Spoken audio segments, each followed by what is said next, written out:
Hi, I'm Adam Summer. You're listening to the Yerushalmi Talk podcast with the support of the Yeshivat Devar Yerushalayim in Har Nof, Jerusalem. This is Sheviis, chapter 1, Halacha 4. Very short Mishnah, very short Gemara. Well, we were talking about 3 trees, and 3 is going to be less than 10. There's 2 kinds of fields for trees. There's either going to be a field on a Betsaya that's going to be 3 or 10. And now it's going to be an issue. Everything that we've been talking about assumed single ownership. Now, what happens if there's a partnership? Or what happens if there's a partnership on the land? Or what happens if there's a partnership on where one owns one tree and another owns another tree and another owns another tree? And even if they don't own the land, someone else owns the land, then what? So the Mishnah is going to deal with these variations based upon land ownership. Now, it's going to start with the minimum quantity, which is going to be 3 trees. 3 is less than 10. And so because this is what it would be for 3, if you had a greater number, the same principle would apply.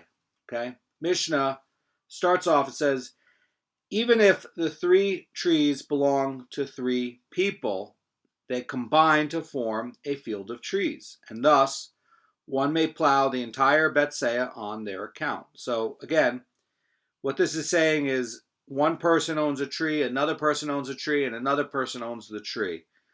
They combine, and you can plow it. Okay, that's the idea. The Mishnah is going to continue, and it's going to say, how much of a gap must there be between each tree and its neighbor for the trees to comprise a field of trees? In other words, what this is asking is, this is not limited to the previous case of 3 trees belonging to 3 people. It's going to refer to every case in which plowing an entire Betsaya would be permitted until Shavuot. That's really what the question is. Now, we know before, in the last case, that each tree would be owned by a different person, and they would combine with one another as if they were owned by a single person. So the Betsaya is going to be considered a field of trees, and you're allowed to plow it until Shavuot.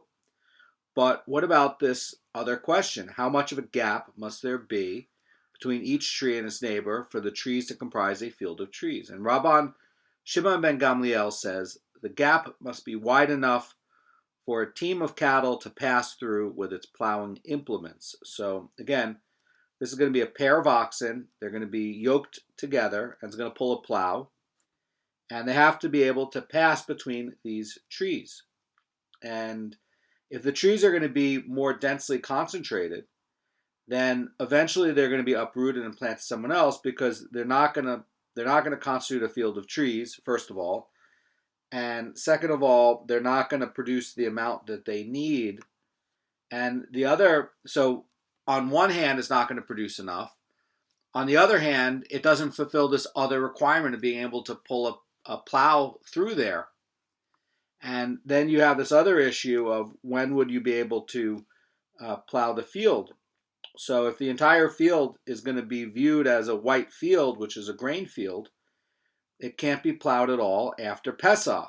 But, again, there's, as we were talking about in Halacha 3, there's a lot of economic incentive to get this right, where you're spacing out the root system enough to get productivity. And, it's going to impact, if you don't get it right, it can't be plowed after Pesach. And, then you have a problem where, you have all this unutilized water on the surface soil that you can't get into the roots, and it's not as good for the trees, it's not as good for the fruit production. So there's always going to be an economic incentive to try to follow the halacha and to try to follow the system, because this is really what's going to maximize for the 6 year's fruit production. You want to space it out so you get the roots getting the maximum nutrition and utilizing as much of the field as possible on the Betsaya, and then have enough spacing to pull the plow with it, to get that water into it, and then to use it, and to do this up until Shavuot. This is going to get you the best yield for your trees with the best quality fruit. So the Mishnah was ruling that 3 trees belonging to 3 different people would combine with one another to comprise a field of trees. Now the Gemara is going to give another case. So Rabbi Chia taught the following brisa: even if the 3 trees belong to one person and the land belongs to another person, they combine to form a field of trees, and one may plow the entire betsei on their account. So you catch this? So you, Mr. Listener, you have 3 trees. I have the land. I own the land, but you have the trees. Well, they can combine, and you can plow them. It counts as a field of trees, and you can plow it up until Shavuot for this betsei. That's what this is saying. Now, the Gemara is going to give support for this ruling in the Mishnah. Rabbi Yosef says, we too have learned in our Mishnah a ruling similar to that of Rabbi Chia the Great. And even if the trees belong to 3 people, they combine to form a field of trees, and one may plow the entire betsei on their account until Rosh Hashanah. So what's going on over there? So we see in this Mishnah that there's different ownership, and this different ownership of the trees does not cancel out the field's status of being called a field of trees. And also, if you had a different ownership of the land and a different ownership of the trees, that also doesn't cancel out this designation as a field of trees. So the Gemara's proof can be explained like this. When a person buys a single tree in another person's field, the seller usually retains ownership of the land, and the buyer acquires only the tree. Now, in the Mishnah's case, where each of the trees is owned by a different person, it may be assumed that the owner bought a single tree in someone's field, and since he bought only one tree, he did not acquire the surrounding land. Now, that's something that we learned in Masechet Peah. You can have a nursery for trees, and the way it works is if you're selling a single tree for somebody to uproot and then move, the fruit that's on the tree belongs to the person who bought the tree. And the other thing is that the dirt that's attached to the ball of the roots belongs to the person who bought the tree, but the land belongs to the landowner. So how could you have this where you have 3 different owners of 3 different trees? Well, let's say I have a tree nursery and I'm selling trees, and I perhaps have, saplings, maybe they're 4 years old, okay? And you want to take the tree and you want to transplant it to your front yard. People do that all the time with tree nurseries.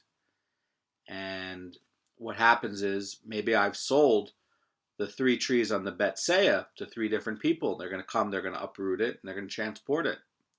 So that's how you can end up with a situation like that. So even though that you have, different parties, it would combine to form a field of trees.